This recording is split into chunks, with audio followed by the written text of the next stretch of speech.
রাজশাহীর পুঠিয়া পৌরসভাধীন কাউন্সিল বাজারে চাঁদার টাকা না দেওয়াকে কেন্দ্র করে মামুনুর রশিদ জুয়েল নামে এক মুদি দোকানদারকে প্রকাশ্যে ছুরিকাঘাতে হত্যা করা হয়েছে। আজ 17 এপ্রিল শুক্রবার সকাল 6:30টার দিকে এই ঘটনা ঘটে। স্থানীয় ও পুলিশ সূত্রে জানা যায়, কৃষ্ণপুর গ্রামের মৃত আনসারের ছেলে মামুনুর রশিদ জুয়েল প্রতিদিনের মতো সকালে দোকান খুলে ভেতরে বসেছিলেন। এ সময় কাঁঠালবাড়িয়া গ্রামের কামালের ছেলে মোহাম্মদ মাইনুল দোকানে প্রবেশ করে।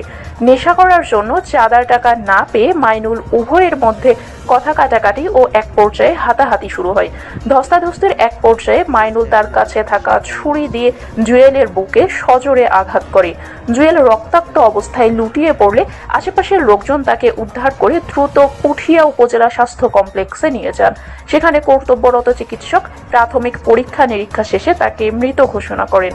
ঘটনার পরপরই স্থানীয় জনতা ঘাতক মাইনুলকে ধাওয়া করে আটক করে। উত্তেজিত জনতা তাকে গণধোলাই দিয়ে দোকানের খুঁটির সাথে বেঁধে রাখে। খবর পেয়ে পুঠিয়া থানার পুলিশ দ্রুত ঘটনাস্থলে উপস্থিত হয়।